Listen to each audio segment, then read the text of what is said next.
Application of derivative, differentiation का use कहाँ कहाँ पे होता है, कैसे कर सकते हैं, बहुत इंपॉर्टेंट टॉपिक है बेटा कंप्यूटर एग्जाम के हिसाब से। एप्लीकेशन ऑफ डेरिवेटिव 3-4 पार्ट में डिवाइड किया गया है। फर्स्ट पोर्शन होता है इसका टेंजेंट एंड नॉर्मल,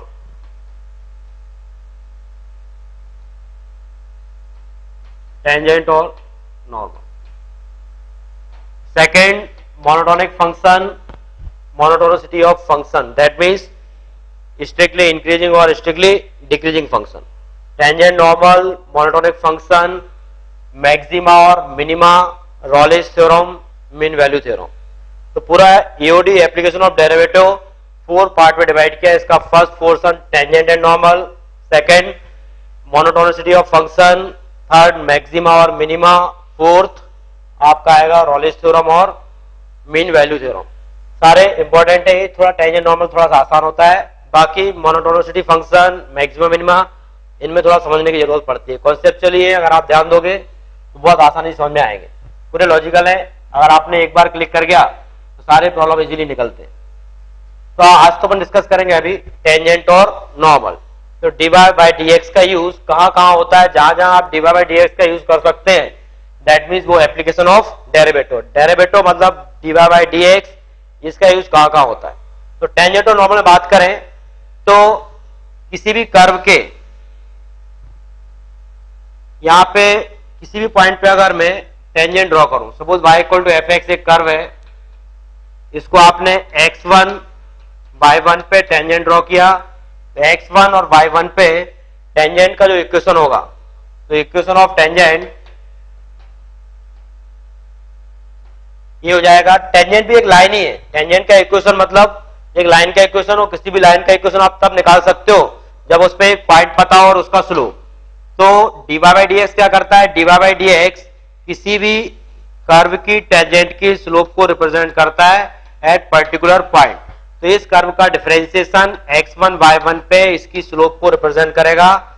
तो इक्वेशन ऑफ टेंजेंट क्या हो जाता है, y minus y1 equal to slope. Slope का मतलब क्या हो जाएगा, dy by dx at x1 y1, और यहां पे x माइनस x1 ये आपका टेंजेंट का इक्वेशन होता है। टेंजेंट का equation y minus y1 equal to dy by dx at x1 y1 और x माइनस x1 ये टेंजेंट का इक्वेशन कहलाएगा। अगर dy बाय dx स्लोप 0 आ रहा है, अगर स्लोप 0 है दैट मींस टेंजेंट किसके पैरेलल होगी, x एक्सिस के पैरेलल होगी। dy by dx at x1 y1 0 है तो टेंजेंट x एक्सिस के पैरेलल होगी। dy by dx x1 y1 पे इनफाइनाइट आ रहा है, मतलब वो टेंजेंट क्या होगी, y एक्सिस के पैरेलल होगी। और y एक्सिस के पैरेलल जो भी टेंजेंट होती है या x एक्सिस के परपेंडिकुलर जो टेंजेंट होती है उनको अपन वर्टिकल टेंजेंट के नाम से भी पहचानते हैं। कई बार अगर लिख दे कि ये वर्टिकल टेंजेंट है तो आपको वहां कंफर्म है, बोलने की जरूरत नहीं है। dy बाय dx कितना हो जाता है उस केस में, इनफाइनाइट।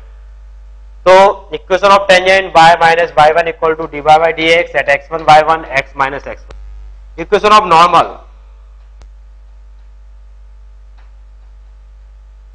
नॉर्मल का इक्वेशन इसी पॉइंट पे नॉर्मल का इक्वेशन मतलब इसी पॉइंट पे एक परपेंडिकुलर लाइन, इसी पॉइंट पे एक जो परपेंडिकुलर लाइन होगी वो कहलाती है नॉर्मल। तो नॉर्मल भी एक लाइन है जो इसी पॉइंट से पास हो रही है, तो ऑब्वियसली आपको टेंजेंट का स्लोप पता है। अगर टेंजेंट का स्लोप पता है तो आप नॉर्मल का स्लोप भी निकाल सकते हो। नॉर्मल इसके परपेंडिकुलर है और किसी भी परपेंडिकुलर लाइन का स्लोप मतलब -1 अपॉन उसकी टेंजेंट का स्लोप। dy बाय dx इस केस में यहाँ पे x1 y1, तो आप इसकी स्लोप को उल्टा करके माइनस लगा दें तो ये नॉर्मल का स्लोप मिल जाता है। नॉर्मल में एक लाइन जा रहा है तो इस लाइन का इक्वेशन क्या हो जाएगा, y minus y1 equal to -1 upon dy by dx at x1 y1। तो x1 y1 पर ये किसका स्लोप आ गया, आपके नॉर्मल का स्लोप इक्वेशन आ गया x1 y1। तो equation of normal y minus y1 equal to -1 upon dy by dx at x1 y1 और x माइनस x1। ये टेंजेंट के इक्वेशंस होते हैं और नॉर्मल के, टेंजेंट और नॉर्मल के इक्वेशन इस तरीके से बता दो। कोई भी एक प्रॉब्लम लेते हैं, मैंने लिया x² plus y² equal to 4। 1,√3 पर टेंजेंट का इक्वेशन क्या होगा, नॉर्मल का इक्वेशन होगा। Find the equation of tangent and normal at 1,√3। Circle के इक्वेशन से मत करना, आप डिवा बाई डी एक्स का यूज करके x square plus y square equal to 4 1, √3 पे इसके टेंजेंट और नॉर्मल की इक्वेशन क्या होंगी वो बताओ।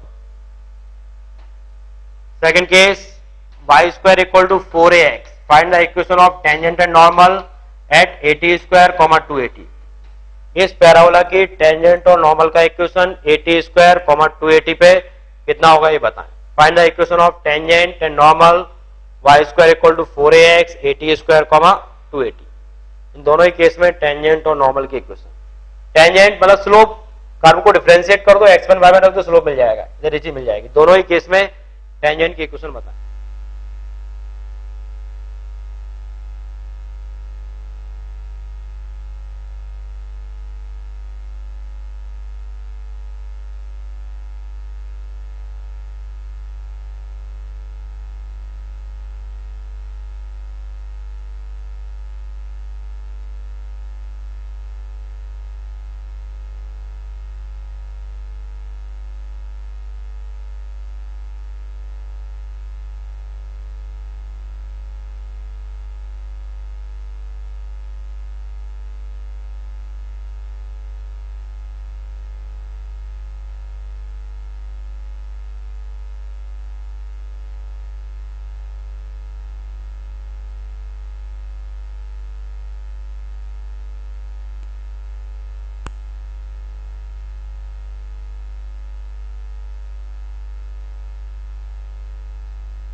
देखो d y by D x equal to 0, अगर डिवा बाई डी एक्स 0 के इक्वल है that means tangent parallel to X axis, और dy by D X x1 y1 अगर ये इंफिनिटी के इक्वल है that means tangent perpendicular to X axis या parallel to y axis, ऐसा ही बोल सकते हो आप, पैरेलल टू y एक्सिस। अगर diva by D x equal to 1 है, diva by D X x1 y1 पे 1 को रिप्रेजेंट करता है, अगर डिवा बाई डी एक्स 1 है, स्लोप 1 है, दैट मीन्स वो टेंजेंट x एक्सिस और y एक्सिस को इक्वल इंटरसेप्ट करता है, टेंजेंट x एक्सिस और y एक्सिस को इक्वली इंटरसेप्ट करता है अगर diva by D x equal to 1 है। तो इस टाइप से ये तो क्या छोटे मोटे नोटेशन है, आपको पता होने चाहिए।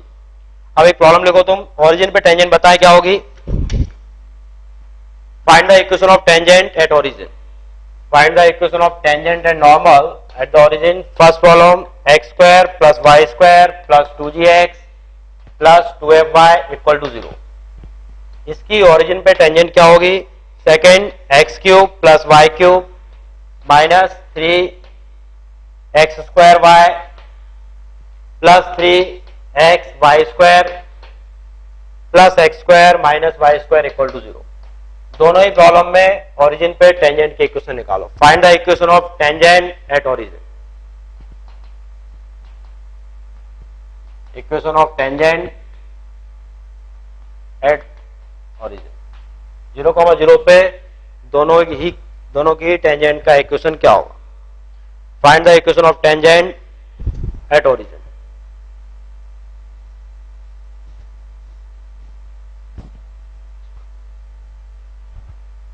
थर्ड प्रॉब्लम, इसको भी ओरिजिन पे ही बताना है। X square x cube plus y square minus 3xy equal to 0। इसका भी ओरिजिन पे टेंजेंट का equation. Find the equation of tangent at origin.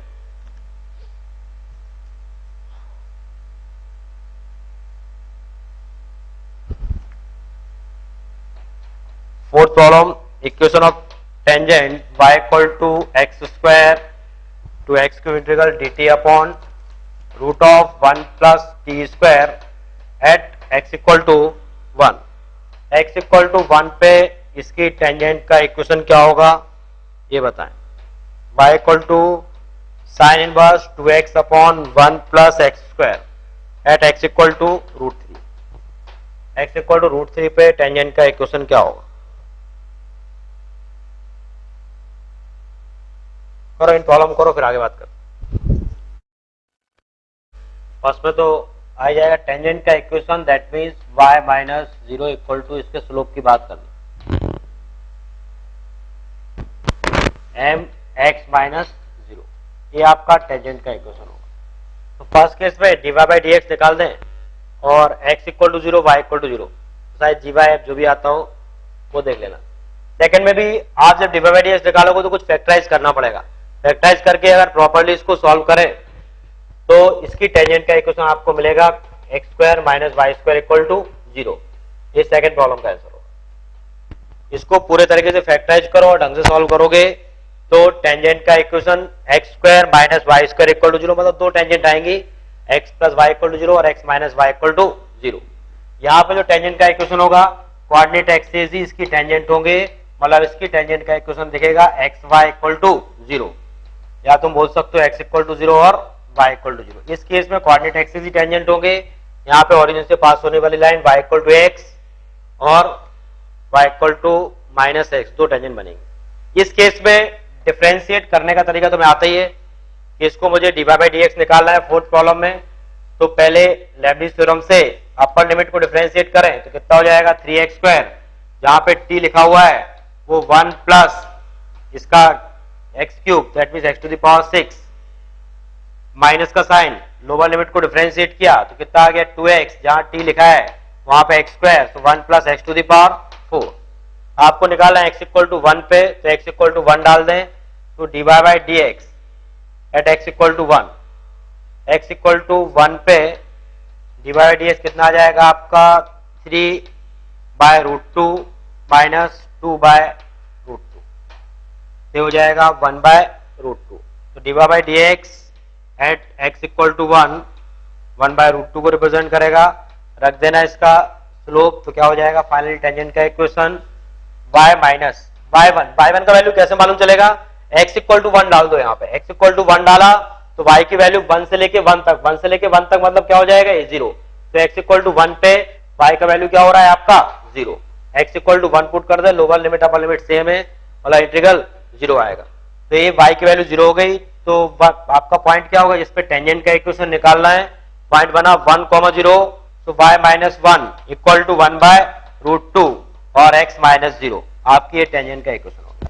तो इसका टेंजेंट ये आएगा। फिफ्थ प्रॉब्लम में sign inverse 2x upon 1 plus x square, तो फर्स्टली इसको x इक्वल टू क्या रख दें tan थीटा है, इसको बोले तो क्या होता है 2 tan inverse x, 2 tan inverse x के फॉर्म में होता है, x equal to tan theta 2 tan theta upon 1 plus x square, ये बन जाता है साइन 2 थीटा, मतलब ये बनेगा 2 थीटा। तो y इक्वल टू क्या लिखा है 2 tan इनवर्स x, इसको आप ऐसा बोल सकते हो, ये 2 tan इनवर्स x लिखा हुआ है। अब इस केस में x इक्वल टू क्या बोला उसने √3, तो x इक्वल टू अगर आप √3 डालते हैं तो y की वैल्यू कितनी आ जाएगी 2 tan इनवर्स √3 मतलब पाई बाय 3, ये 60 हो जाएगा, तो ये 2 पाई बाय 3 बन जाएगा y का value. x equal to √3 that means y equal to 2 pi by 3। अब तो आ जाएगा, इसको डिफरेंशिएट करना, x इक्वल टू √3 डाल देना, प्रॉब्लम सॉल्व हो जाएगा। ये भी टेंजेंट का इक्वेशन आप आराम से निकाल पाओगे। Next problem,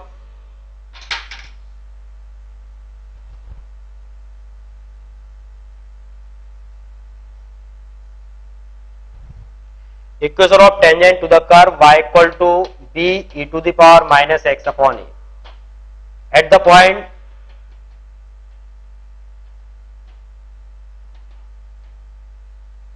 where the curve passes through y axis, क्या क्रॉस कर रहा है y axis को, क्रॉसेस y axis। उस पॉइंट पे आप टेंजेंट का इक्वेशन बताओ जिस पे कर्व y axis को क्रॉस कर रहा है। एग्जैक्टली ऑफ निकाल के बताना क्या आ रहा है, इसको ढंग से करो जरा। y equal to b e to the power minus x upon a, find the equation of tangent at the point where the curve crosses y axis। उस पॉइंट पे टेंजेंट का इक्वेशन बताएं जहां पे कर्व y एक्सिस को cross कर रहा है। Equation of tangent at the point where the curve crosses y axis. y axis जिस पॉइंट पे कर्व को क्रॉस कर रहा है उस पॉइंट पे टेंजेंट का इक्वेशन क्या होगा।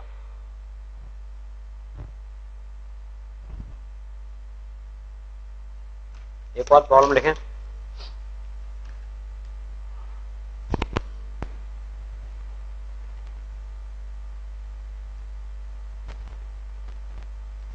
Find the point on the curve. Second.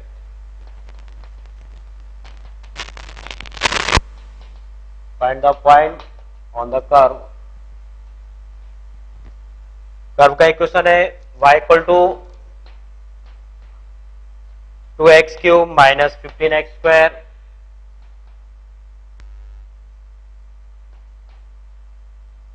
Plus 34x minus 20।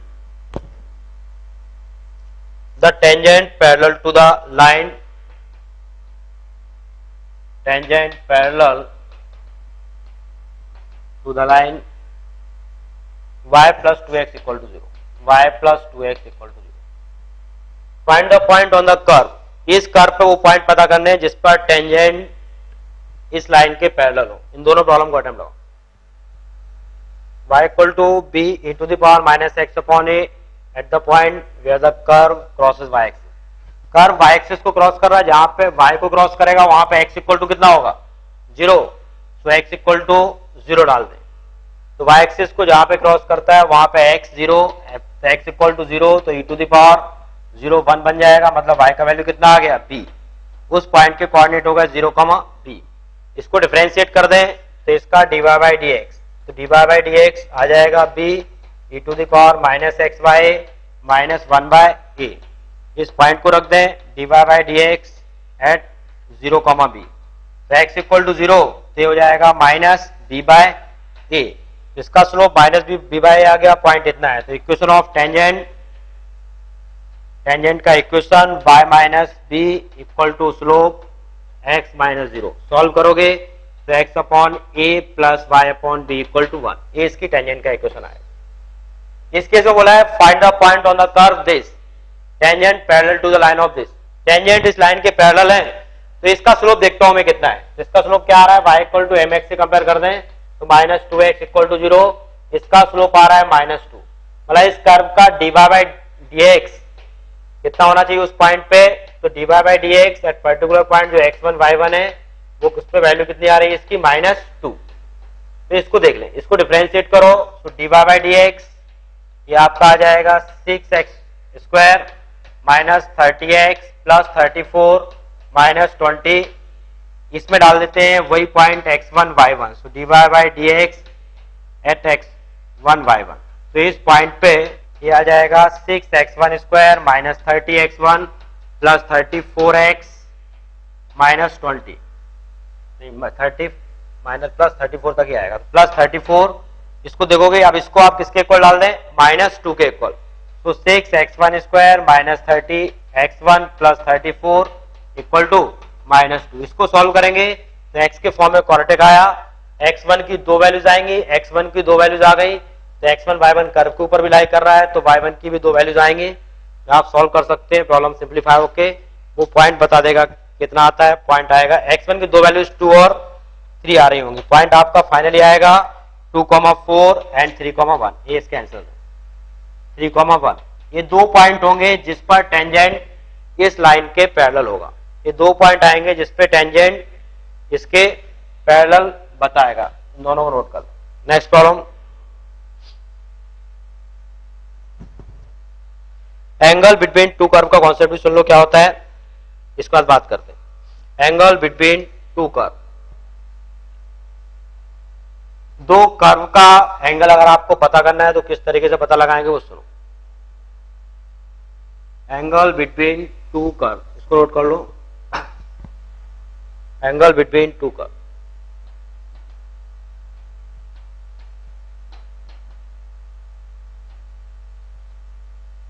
To curve के लिए एंगल कैसे बताएं, एंगल बिटवीन टू कर्व।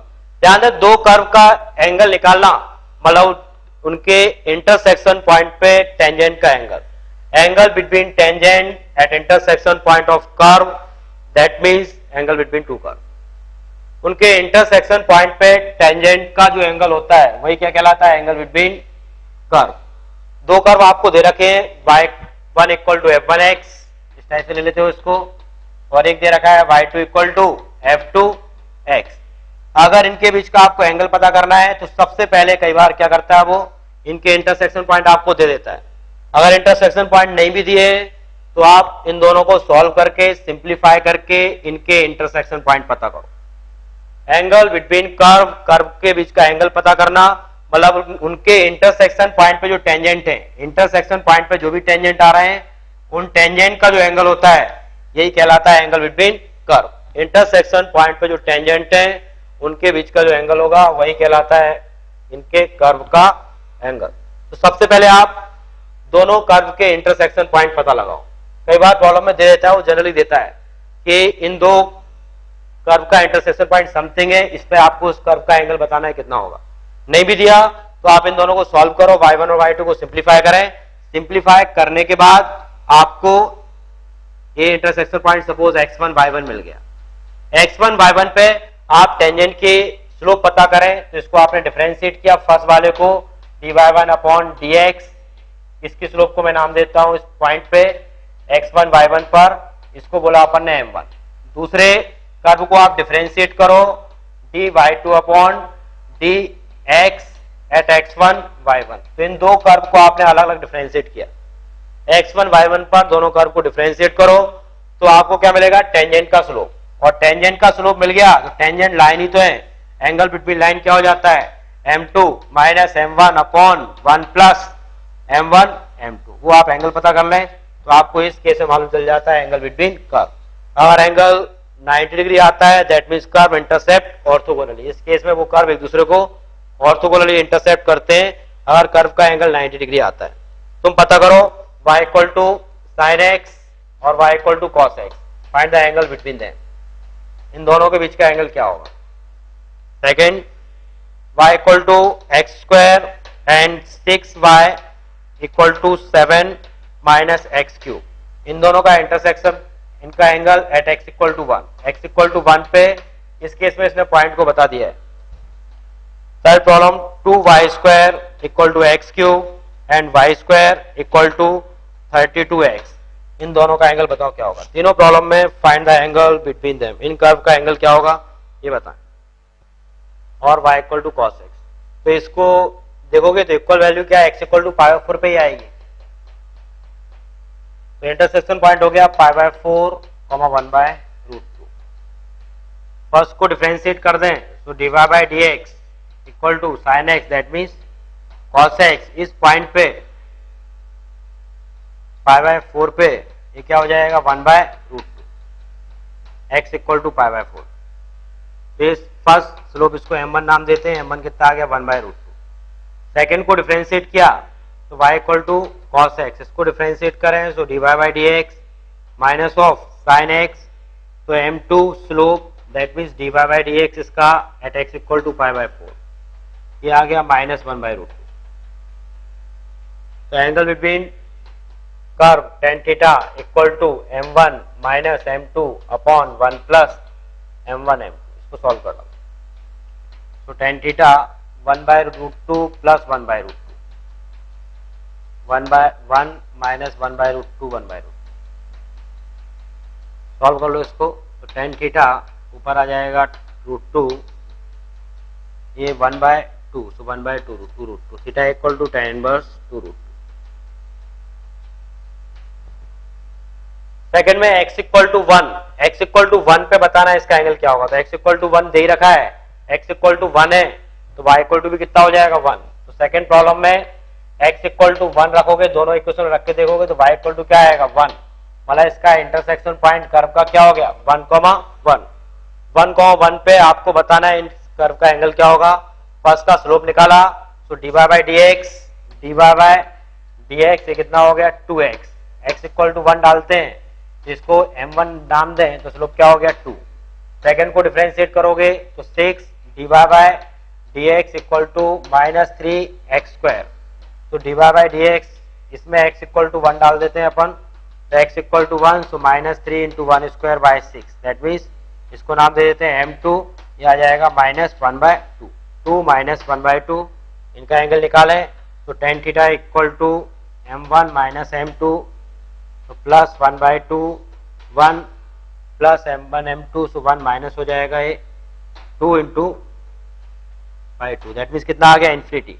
तो tan theta equal to infinite, ऐसा तभी पॉसिबल है जब थीटा इक्वल टू क्या हो π/2। तो x इक्वल टू 1 और y इक्वल टू 1 पे दोनों कर्व एक दूसरे को ऑर्थोगोनली इंटरसेप्ट करेंगे।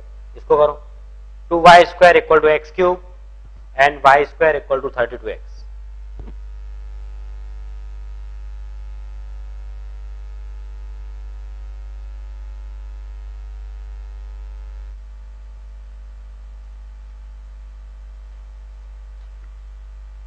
a1x² plus b1y² equal to 1।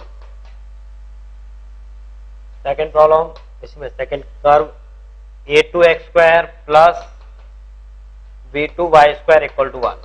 आपको बताना है ये दोनों कर्व एक दूसरे को ऑर्थोगोनली इंटरसेप्ट करते हैं, intercept orthogonally, then find the condition.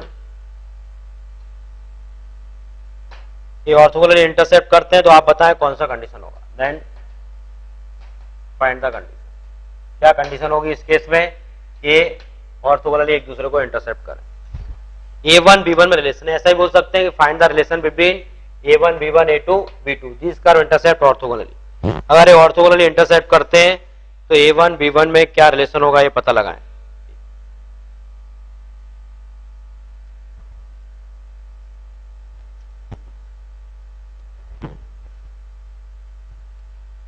To y² equal to x³ y² equal to 32x, find the equation of tangent. तो इस पे 2y² equal to x³ y² equal to 32x। देखिए इसमें इन दोनों को सॉल्व किया तो फर्स्ट से सेकंड से y² का वैल्यू या फर्स्ट से y² का वैल्यू निकाल के सेकंड में रख देते हैं। तो y² इक्वल टू कितना आ गया x³/2, इसको सेकंड में डालो तो x³/2 equal to 32x। Solve करोगे तो x³ इक्वल टू 64x, एक x का वैल्यू 0 आ गया और एक आया x² equal to 64, that means x equal to plus -8। ये आपके पास x की वैल्यूज आई। अगर सेकंड इक्वेशन में देखें तो x का नेगेटिव वैल्यू चल नहीं सकता, x इक्वल टू -8 डालोगे तो y² नेगेटिव हो जाएगा, तो वो पॉसिबल नहीं है।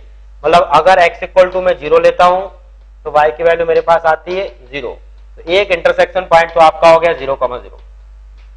सेकंड की बात करें तो x इक्वल टू मैं +8 लेता हूं, x इक्वल टू 8 लिया तो y² इक्वल टू 32 इंटू 8, इसको सॉल्व करोगे तो y की दो वैल्यूज दे देगा ये +-16, तो पॉइंट हो जाएगा आपका 0,0, 8,16 और 8,-16।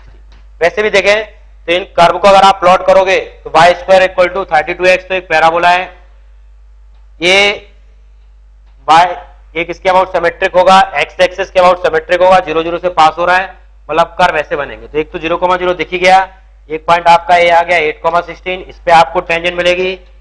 एक हो गया 8,-16, इस पे आपको टेंजेंट मिलेगा। तो ये दो पॉइंट है, इन पे आपको कॉमन टेंजेंट नजर आएगी। एक टेंजेंट तो साफ साफ नजर आ रहा है इस पॉइंट पे, जो होगा वो क्या होगा y axis, that means x equal to 0। तो 0,0 पर x इक्वल टू 0 हो गया। इन दो पॉइंट पे आप निकाल देना, इस पॉइंट पे टेंजेंट निकाल सकते हो। इस पे करना क्या है, इसको डिफरेंशिएट करना है और इसको डिफरेंशिएट करके वैल्यू डालनी है, m1 m2 मालूम चल जाएगा तो आप उनके एंगल बताने को बता सकते हो, ठीक है ना। तो आप देख लें इस पे जो भी एंगल्स आ रहा हो तो दो पे आप पता कर सकते हो, ठीक। वो प्रूव करना है a1 x square plus b1 y square equal to 1, a2 x square plus b2 y square equal to 1। ये एक दूसरे को ऑर्थोगोनली इंटरसेप्ट कर रहे हैं। देन कंडीशन बताना है या रिलेशन बताना है a1 b1 a2 और b2 में क्या रिलेशन होगा। इस रिलेशन को ध्यान से देखो। a1 b1 a2 b2 में रिलेशन फाइंड करना है कब, जब ये एक दूसरे को ऑर्थोगोनली इंटरसेप्ट करते हैं। मैं इनका इंटरसेक्शन पॉइंट ले लेता हूं। वैसे ढंग से देखो तो ये मुझे इक्वेशन दिख रही है, इलिप्स का इक्वेशन दिख रहा है। एक्स स्क्वायर का कोफिशिएंट कुछ और है, वाई स्क्वायर का कोफिशिएंट कुछ और है, इक्वल टू 1 लिखा हुआ है। मतलब एक इलिप्स को रिप्रेजेंट करेगा जिसके एक्सेस एक्स एक्सेस और वाई एक्सेस ही होंगे, मेजर एक्सेस और माइनर एक्सेस। तो ध्यान देखो दूसरा इक्वेशन भी इलिप्स को ही रिप्रेजेंट कर रहा है। तो दोनों इक्वेशन इलिप्स को रिप्रेजेंट कर रहे हैं, तो इनके जो कर्व बनेंगे वो अगर आप देखना चाहो तो इस टाइप से ये कर्व नजर आएंगे। एक तो ऐसा बनेगा और एक इधर बन जाएगा। ये आपके दोनों इलिप्स के। अब इन पॉइंट्स पे आपको निकालना है a1 b1 और a2 b2 में। तो ये कोई भी एक इंटरसेक्शन पॉइंट ले लेता हूं मैं। एक इंटरसेक्शन पॉइंट, इसके कोऑर्डिनेट को मैंने एजम्पशन ले लिया कि इसका इंटरसेक्शन पॉइंट जो है वो x1 और y1 है। तो x1 y1 कर्व को सेटिस्फाई करेगा। पहली बात तो x1 y1 कर्व को सेटिस्फाई करेगा। x1 y1 को मैं कर्व में रख देता हूं। दो इक्वेशन x1 और y1 की टर्म में अपन पता लगाते हैं। तो एक तो रिलेशन आपको मिला a1 x1 square plus b1 y1 square equal to 1। क्योंकि अगर आप इनको सॉल्व करके इनके इंटरसेक्शन पॉइंट निकालना चाहोगे a1 b1 की टर्म में तो बहुत ट्रिपिकल है, दिक्कत देगा। तो बेहतर है मैं इसका एजेंशन ले लिया, x1 y1 इसका इंटरसेक्शन पॉइंट है, एक रिलेशन लिखा। सेकेंड इक्वेशन को भी सेटिस्फाई करेगा x1 y1। तो a2 x1 square plus b2 y1 square equal to 1। इसको मैं बोल देता हूं equation first and equation second. First equation का मैं dy बाई dx पता लगाता हूं।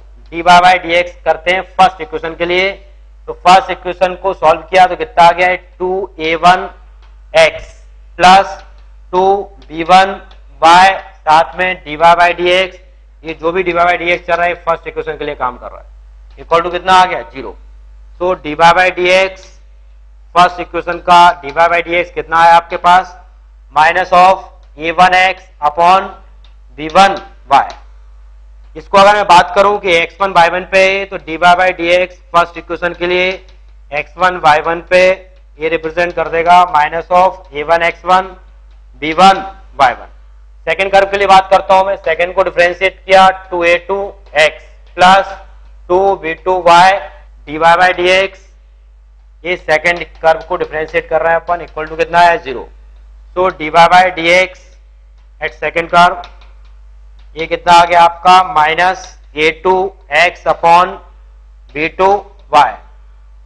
अब इसको देखें x1 y1 पे dy by dx second curve का x1 y1 पे रिप्रेजेंट कर देगा minus a2 x1 b2 y1। अब इसने बोला है कि यार दोनों कर्व एक दूसरे को ऑर्थोगोनल इंटरसेप्ट करते हैं। अल्टीमेट वन को करना क्या है x1 y1 को एलिमिनेट करना है। तो दोनों कर्व एक दूसरे को ऑर्थोगोनल इंटरसेप्ट कर रहे हैं। दैट मींस स्लोप का प्रोडक्ट कितना होगा -1। तो इन दोनों का प्रोडक्ट निकाल दें dy by dx of first और into dy by dx of second. Same point इस पे इसकी वैल्यू क्या होनी चाहिए -1। तो इन दोनों को मैं मल्टीप्लाई करूं और इसको -1 बताऊं तो क्या हो जाएगा minus minus plus a1 a2 x1 square. यहां से कितना आ जाएगा b1 b2 y1 square equal to कितना हो गया -1। फाइनल आपको इन दोनों को ऑर्थोगोनली की कंडीशन चलाई तो मिला a1 a2 x1 square upon b1 b2 y1 square. अब अगर मैं किसी तरीके से x1 y1 इसको एलिमिनेट कर पाया तो आपका a1 a2 b1 b2 में रिलेशन आ गया। तो इसको एलिमिनेट करने के लिए अपन क्या करते हैं, फिर यहां जाते हैं फर्स्ट सेकंड इक्वेशन। मैंने क्या किया, फर्स्ट और सेकंड इक्वेशन को एक दूसरे से सेपरेट कर दिया। फर्स्ट इक्वेशन को सेकंड से माइनस किया, फर्स्ट माइनस सेकंड, तो क्या हो गया ये a1 minus a2 x1 square b1 minus b2 y1 square equal to कितना आ गया 0। यहां से देखता हूं तो x1 square upon y1 square equal to क्या हो जाएगा minus of b1 minus b2 upon a1 minus a2। ये आपकी इसकी वैल्यूज आई। इस वैल्यूज को उठा के यहाँ पे आप सब्स्टिट्यूट कर दें इसकी जगह, तो आपका final A1 A2 B1 B2 में एक रिलेशन मालूम चल जाएगा। तो इसको इस टाइप से आप टैकल करें। तो A1 A2 B1 B2 में ये रिलेशन बताएगा, A1 A2 B1 B2 में ये रिलेशन फॉलो करेगा। नोट कर लें इसको, फिर आगे बात करते हैं। देखो टेंजेंट और नॉर्मल में तीन टाइप के प्रॉब्लम बनते हैं। फर्स्ट तो वही है टेंजेंट का इक्वेशन निकालना और नॉर्मल का इक्वेशन निकालना, जो आसान होता है। उस पर मैंने एक पॉइंट का प्रॉब्लम कराया था, कुछ उस टाइप के बन जाते हैं। आप पैकेज सॉल्व करोगे जो आपको मिला है उसमें क्वेश्चन मिलेंगे। सेकंड टाइप बनता है एंगल बिटवीन कर्व, तो कर्व के इक्वेशन में वैसा भी आता है, कई बार रिलेशन निकालने को दे देता है। तो दोनों टाइप के मैंने प्रॉब्लम करा दिए। एक टाइप और बचता है length of tangent, length of normal, length of सब टेंजेंट और लेंथ ऑफ सब नॉर्मल। तो वो नेक्स्ट क्लास में हम डिस्कस करेंगे। एक ही कॉन्सेप्ट बचा है इसका, टेंजेंट और नॉर्मल का। इसके बाद अगली क्लास में अपन इसको खत्म करने के बाद मोनोटोनिसिटी ऑफ फंक्शन क्या होता है वो भी डिस्कस करेंगे। ठीक है, तो इस पैकेज को सॉल्व करके रखना। टेंजेंट नॉर्मल आसान है, जेई में कम ही टच करते हैं।